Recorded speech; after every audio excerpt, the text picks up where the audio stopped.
जोधपुर शहर के सरदारपुरा में निवास करने वाला एक प्रतिष्ठित परिवार शुक्रवार रात जहरखुरानी का शिकार हो गया। इस परिवार के घर में काम करने वाले नेपाल मूल के पति पत्नी ने लूट के इरादे से घर के 4 सदस्यों को सूप में जहरीला पदार्थ पिला दिया, लेकिन एक सदस्य के सूप नहीं पीने से उनकी योजना धरी रह गई। 4 सदस्यों की तबीयत खराब होने पर देर रात उन्हें एक निजी अस्पताल में भर्ती कराया गया। फिलहाल उनकी तबीयत खतरे से बाहर है। वहीं नेपाली पति पत्नी घटना के बाद से फरार हैं। पुलिस के अनुसार शनिवार सुबह सूचना मिली कि सरदारपुरा डी रोड पर रहने वाले धूत परिवार के 4 सदस्य घनश्याम, जयेश, शुभम व नेहा जहरखुरानी का शिकार हो गए। इस परिवार में नेपाली मूल के पति पत्नी मोहन व कमला घरेलू कामकाज के लिए रखे हुए थे। कल शाम इन नौकर ने परिवार के सदस्यों के लिए मंचूरियन सूप तैयार किया। उन्होंने इस सूप में कोई जहरीला पदार्थ मिला दिया। पुलिस का कहना है कि दोनों का मोबाइल अभी बंद आ रहा है। बाद में परिवार के 5वें सदस्य ने अपने अन्य रिश्तेदारों को बताया और अस्पताल लेकर पहुंचे। फिलहाल सभी की तबीयत खतरे से बाहर बताई जा रही है। इन 4 में से 2 की तबीयत ज्यादा गड़बड़ाई। पुलिस फोटो के आधार पर नेपाली दंपति की तलाश कर रही है। जोधपुर जगत ब्यूरो के लिए दानिश खान व करण सांगा की रिपोर्ट।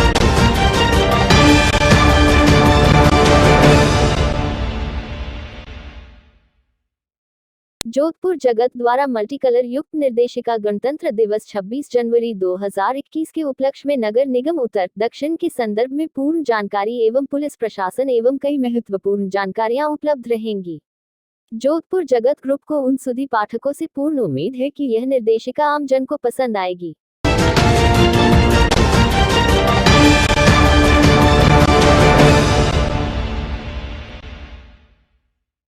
जोधपुर में सेना के विशेषज्ञों ने शनिवार सुबह नए सिरे से खोज अभियान शुरू किया।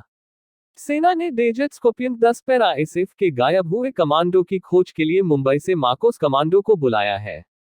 8 मार्कोस कमांडो ने तखत सागर में खोज अभियान शुरू किया है। देश के सबसे खतरनाक कमांडो में शुमार मार्कोस कमांडो हर तरह की परिस्थिति में अपने अभियान को संचालित करने में माहिर होते हैं। कुशल गोताखोर होने के कारण सेना ने मुंबई से विशेष रूप से इन्हें जोधपुर बुलाया है। आजकल की अपेक्षा अधिक नावों के साथ खोज अभियान शुरू किया गया है। प्रत्येक टीम के एक निश्चित दायरे के भीतर तलाश कर रही है। वहीं कैप्टन अंकित की नवविवाहित पत्नी के अलावा कुछ अन्य परिजन कल रात जोधपुर पहुंच गए। तखत सागर में गुरुवार को अभ्यास के दौरान हेलीकॉप्टर से कूदने के बाद लापता कैप्टन अंकित गुप्ता की खोजबीन के लिए दिल्ली से पहुंचे विशेषज्ञों के कल सफल नहीं होने पर आज मुंबई से आए मार्कोस कमांडो ने मोर्चा संभाल लिया। 8 कमांडो की यह टीम अलग अलग समूह में विभाजित होकर कैप्टन अंकित की तलाश में जुटी है। सेना ने आज अतिरिक्त नावों की व्यवस्था की। तखत सागर के चप्पे चप्पे की तलाशी के लिए अलग अलग टीमों को एक निश्चित क्षेत्र में तलाशी की टास्क सौंपी गई है। जोधपुर जगत ब्यूरो के लिए दानिश खान व करण सांगा की रिपोर्ट।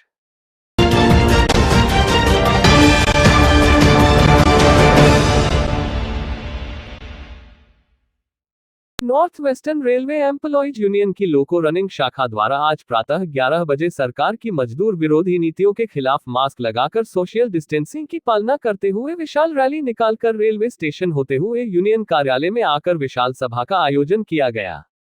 मंडल सचिव परिहार ने बताया कि विरोध पखवाड़े के तहत लोको रनिंग शाखा द्वारा संपर्क करते हुए सरकार की मजदूर विरोधी नीतियों के खिलाफ सभा की गई।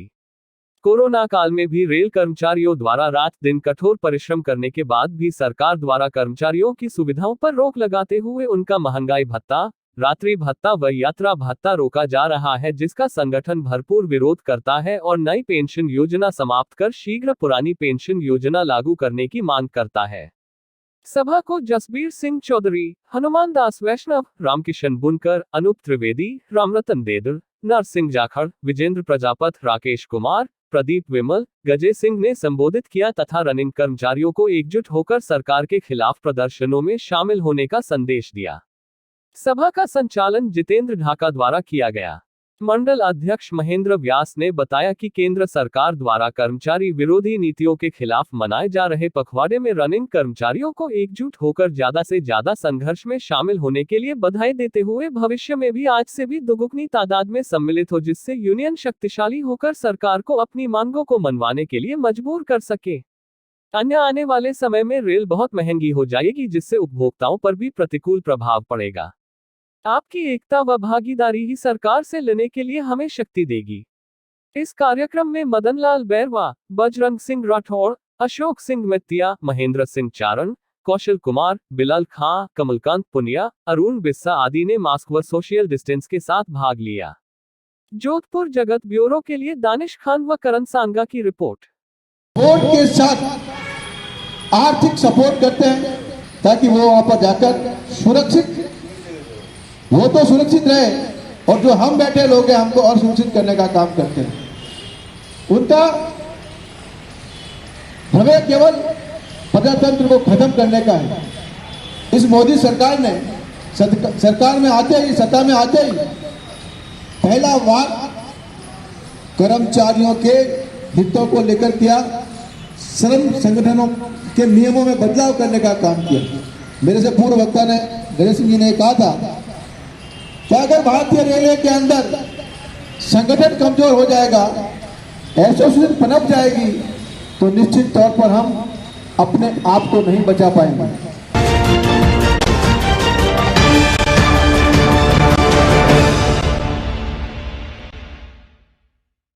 जोधपुर शहर के वार्ड संख्या 3 में नगर निगम की बिना अनुमति के व्यावसायिक निर्माण करवाने पर 4 दुकानों को सीज करने की कार्रवाई की। नगर निगम आयुक्त दक्षिण ने बताया कि कृष्णा हॉस्पिटल के सामने रूपनगर, जोधपुर में शकरलाल के द्वारा बिना विभागीय स्वीकृति के दुकानों को निर्माण कार्य करवाया जा रहा था और मौके पर किसी भी प्रकार की निर्माण स्वीकृति नहीं पाई गई। इस मामले में शंकरलाल को कार्यालय नगर निगम की ओर से नोटिस जारी कर भवन निर्माण स्वीकृति, भू उपयोग परिवर्तन अब भू स्वामित्व दस्तावेज प्रस्तुत करने के लिए आगाह किया गया। वार्ड प्रभारी की ओर से नोटिस तमिल करवाने पर उन्होंने नोटिस लेने से इनकार कर दिया तो नोटिस चस्पा किया गया।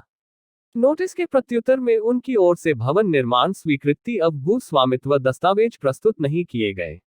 इस पर अतिक्रमण प्रभारी दीपक कन्नौजिया और सह प्रभारी दिनेश कल्ला की टीम ने उक्त भूखंड को सीज किया गया। जोधपुर जगत ब्यूरो के लिए दानिश खान व करण सांगा की रिपोर्ट।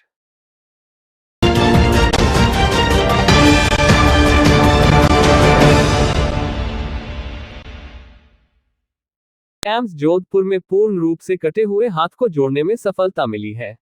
प्लास्टिक सर्जरी विभाग के सह आचार्य डॉक्टर प्रकाश चंद्र काला ने बताया कि 5 जनवरी 2021 को शाम करीब 6 बजे इम्तियाज नामक व्यक्ति जब फैक्ट्री में काम कर रहा था, उसी समय उसके दानों हाथ पर काम के दौरान मशीन गिर गई। मशीन गिरने से पूरा दायां हाथ पाठक तक शरीर से अलग हो गया है। फैक्ट्री में काम करने वाले साथी कटे हुए हाथ के साथ तुरंत उसको एम्स के आपातकालीन विभाग में लेकर आए। यहां पर प्लास्टिक सर्जरी विभाग द्वारा मरीज को चेक किया गया। चूंकि इस तरह के रोगियों में समय बहुत महत्वपूर्ण होता है, इसलिए अतः रोगी को तुरंत ऑपरेशन थिएटर में शिफ्ट किया गया। वहां प्लास्टिक सर्जरी विभाग ने 2 टीम बनाकर दोनों भागों की स्वच्छ सफाई की और महत्वपूर्ण भागों की पहचान की गई। इसके बाद आर्थोपेडिक सर्जन द्वारा हड्डी को जोड़ा गया। हड्डी ठीक होने के बाद प्लास्टिक सर्जरी शुरू की गई। यह ऑपरेशन लगभग 10 घंटे चला गया। सबसे पहले खून की नसों को जोड़ो गया। एक बार खून का दौरा स्थापित होने के बाद बाकी महत्वपूर्ण भागों को जैसे नर्व, टेंडन इत्यादि को जोड़ा गया। इस तरह के ऑपरेशन काफी जटिल होते हैं और इसके लिए विभिन्न विशेषज्ञों की टीम की जरूरत पड़ती है। प्लास्टिक सर्जरी टीम में doctor Prakash Chandra Kala, doctor Pawan Dixit, doctor Deepti, doctor Aniket, doctor Saurabh, doctor Suresh शामिल थे। आर्थोपेडिक टीम में डॉक्टर सुमित बैनर्जी, डॉक्टर जसवंत और एनेस्थीसिया में डॉक्टर स्वाति और डॉक्टर रक्षा ने योगदान दिया। नर्सिंग स्टाफ में प्रवीण, दिनेश ने योगदान दिया। भविष्य में रोगी अपने हाथ से सामान्य रूप से कार्य कर पाएगा। जोधपुर जगत ब्यूरो के लिए दानिश खान व करण सांगा की रिपोर्ट।